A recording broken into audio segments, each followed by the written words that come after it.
ایران کی طرف آپ ہمیں لے کر جا رہے ہیں آج. بہت سارے ملک ہیں جن کا ذکر ضروری ہے اور ان ضروری ملکوں میں سے ایران جو ہے وہ بڑا اہم ملک ہے کیونکہ اس قدر رچ ہسٹری کلچر کے حساب سے بڑا جو ہے وہ رچ کے ملک, تو اس کے حوالے سے بات کرنا بڑا ضروری ہے. اب یہ جو ایران ہے اس کا لفظ کا مطلب ہے آریاؤں کی سرزمین, اور آج کا جو ایران ہے اس کا قدیم نام فارس تھا, جیسے ہم سب کو پتہ ہے پرشین اس کو امپائر کہا جاتا تھا, اور یہ دنیا کی قدیم ترین تہذیبوں میں سے ایک ہے. یورپ اور ایشیا کے درمیان میں ہونے کی وجہ سے اس کی جو تاریخی اہمیت ہے وہ بہت زیادہ ہے, اور پھر ایرانی تہذیب دنیا کی ان چند قدیم تہذیبوں میں سے ہے جو کہ ابھی تک زندہ ہے, اس وقت سے لے کر ابھی تک چل رہی ہے. جو ماہرین ہیں ان کے مطابق ایرانی قوم دنیا کی پہلی قدیم ترین قوم ہے جس کی ابتدا اس وقت ہوئی جب کانسی کا استعمال ہوتا تھا. کانسی کے دور سے اس کی ابتدا ہوئی, اور موجودہ ایران کو تقریباً 7000 قبل از مسیح میں آباد کیا گیا تھا. 625 قبل از مسیح میں جو قوم تھی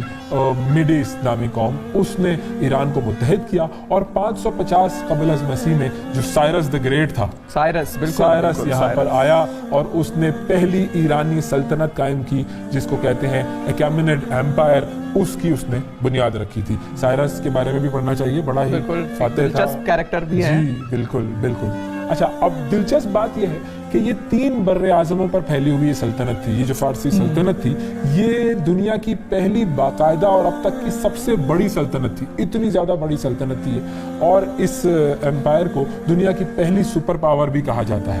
آج تو بڑی چھوٹی چھوٹی سپر پاورز ہمیں مل جاتی ہیں, امریکہ اور للکار ایک بڑی سپر پاور للکار بھی رہی ہے آج کل ایران کو. بالکل.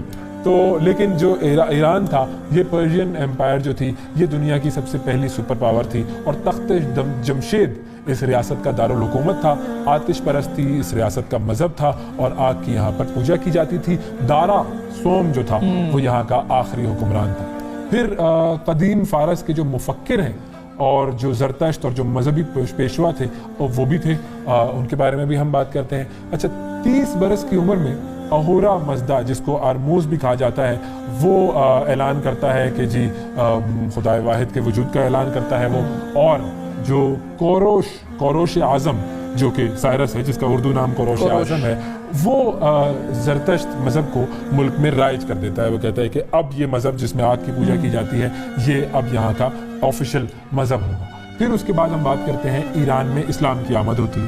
اسلام کی آمد کے بعد یہ مذہب اس سرزمین سے بالکل ختم ہو جاتا ہے, اور آج کل جو پرشینز ہیں, پارسی لوگ جو ہیں, ویسے تو پاکستان میں بھی تھے اور ہندوستان میں بھی تھے, لیکن آج کل پارسی اور اس کے پیروکار جو ہیں وہ ہندوستان, پاکستان, افریقہ میں, یورپ میں بہت کم تعداد میں پائے جاتے ہیں. اور جو سائرس نے جو سلطنت قائم کی اس کے بعد پھر سیلیسیڈ ایمپائر, یہ وہاں پر حکومت قائم ہوئی. یہ بھی ایک بہت بڑی سلطنت تھی جو وہاں پر قائم ہوئی. اور اس کے بعد یہاں پر ساسانیوں کا دور آیا. ساسانیوں نے ایک مرتبہ پھر ایران کو سپر پاور بنایا, اور ان کا مقابلہ اس وقت کی 2 بڑی طاقتوں سے ہوا. ایک طرف بائزنٹائن کی امپائر تھی, ایک طرف رومن امپائر تھی. ان دونوں سے ان کا مقابلہ ہوا. پھر جو ساسانی سلطنت ہے وہ چوتھی ایرانی اور دوسری فارسی سلطنت تھی جو کہ 226 عیسوی سے لے کے 651 عیسوی تک قائم رہی. ساسانی جو سلطنت تھی اس کا بانی اردشیر تھا, اردشیر اول, جس نے پارتھیا کے آخری بادشاہ ارتامنوس چہارم کو شکست دی اور سلطنت کی بنیاد رکھی. جبکہ آخری جو ساسانی شہنشاہ تھا اس کا نام تھا یزدگرد. یہ بھی بڑا ایک مشہور نام ہے, یزدگرد. اور یزدگرد سوم تھا جو کہ 632 عیسوی سے لے کے 651 عیسوی تک تھا.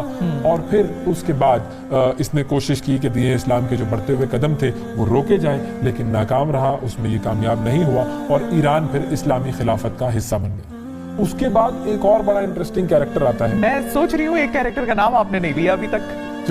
جو کون سا کیریکٹر ہے بتا دیں. خسرو کی ہی بات کریں گے. جی بالکل.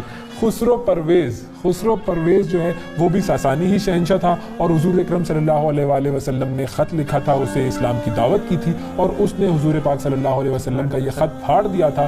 اور پھر حضور صلی اللہ علیہ وآلہ وسلم نے اس وقت یہ کہا تھا کہ آج پرویز نے اپنی سلطنت کے ٹکڑے کر دیے. اور پھر جنگ قادسیہ ہوئی جس میں حضرت عمر فاروق رضی اللہ عنہ کے دور میں مسلمانوں نے, ان کے سپہ سالار اس وقت سعد بن ابی وقاص رضی اللہ عنہ تھے, اور ایران کا سردار رستم تھا, ان کے درمیان ایک بڑی زبردست جنگ ہوئی, اور پھر مسلمانوں کی فتح ہوئی, اور ساسانی شہنشاہیت جو تھی اس کا خاتمہ ہوا, اور یوں ایران اسلامی خلافت کا حصہ بن گیا. پھر جو ان کا آخری بادشاہ تھا جس کی ہم بات کر رہے تھے یزدگرد سوم، اس کی پیشی جو یزدگرد سوم جو تھا اس کی بیٹی تھی شہر بانو، اس سے حضرت امام حسین رضی اللہ عنہ کی شادی ہوئی، ان کا نکاح ہوا۔ اچھا، اسلام سے پہلے ایران میں مجوسی یا زرتشت مذہب تھا جس کے بارے میں میں نے آپ کو بتایا، آتش پرست لوگ تھے۔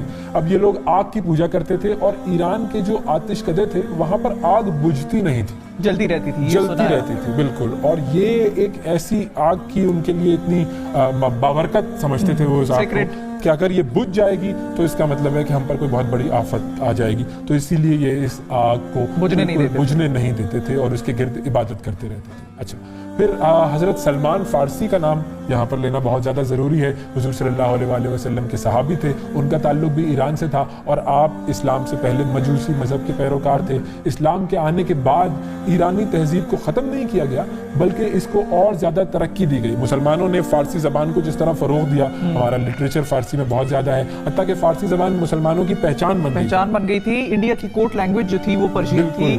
علامہ اقبال کی اگر ہم بات کریں تو ان کو اردو لمیٹڈ لگتی تھی اپنا ایکسپریشن کرنے کے لیے، تو انہوں نے اس کے بعد فارسی سیکھی اور اس میں انہوں نے شاعری کرنی شروع کی۔ غالب کی فارسی شاعری بہت مشہور ہے، بلکہ غالب نے تو اپنی فارسی شاعری میں کہا ہے کہ آپ میرا اردو کلام پڑھیں، اردو شاعری میں کہا ہے کہ میرا فارسی کلام پڑھیں، مارکیٹ بھی کر دیا غالب صاحب نے۔ لیکن پرشین لینگویج اتنی زیادہ پاپولر لینگویج تھی اور اس قدر اچھا لٹریچر اس کے اندر تخلیق ہوا کہ یہ زبان مسلمانوں کی پہچان بن گئی تھی۔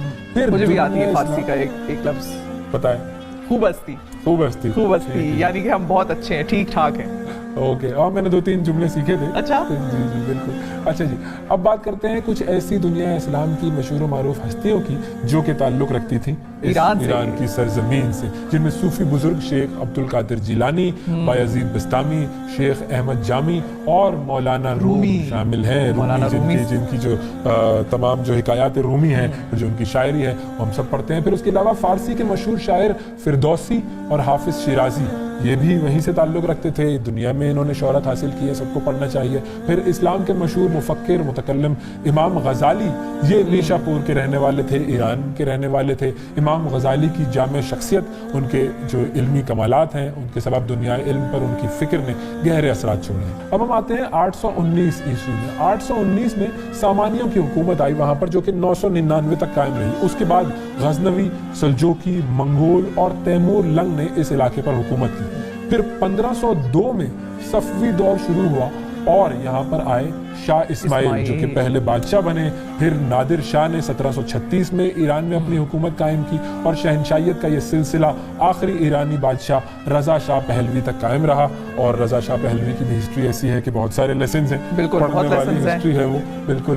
اور اس کے بعد 1969 میں 1979 میں ایرانی انقلاب رونما ہوا، بادشاہت کا یہاں پر خاتمہ ہوا اور ایران جو ہے وہ اسلامی جمہوریہ ایران بن گیا اور اس کے بانی امام خمینی ہیں۔ اور پھر تہران ایران کا دارالحکومت ہے پایا۔ حالیہ دور میں بھی ایران اور امریکہ کے درمیان بڑی کشیدگی چل رہی ہے، اس لیے بھی ضروری تھا کہ ہم ایران کے بارے میں بتاتے۔ جی، اور یہاں پر جو ظاہر ہے بہت سارے ایسی امریکہ کو اعتراضات ہیں کہ بھئی آپ یورینیم کی افزائش کر رہے ہیں، دنیا کے تیل کے ذخائر ہیں، شاید وہ امریکہ کی اس کی بھی نظر ہوتی ہے، اس پہ بھی نظر ہوتی ہے، بہت زیادہ ٹانگ اڑانے کی عادت تو ہے، ٹانگ اڑانے کی عادت بھی ہے، کچھ ڈبل سٹینڈرڈز بھی ہیں۔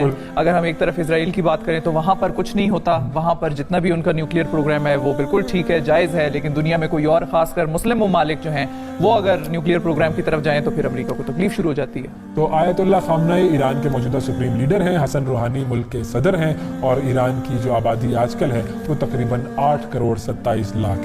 یہ ہے ایران کی کہانی، یہ ایران کی کہانی ہے اور ایران کے لیے ہماری دعائیں ہیں کہ اللہ تعالیٰ ایران کو بھی خیر و عافیت سے رکھے اور امریکہ کے شر سے ایران کو بچائے رکھے۔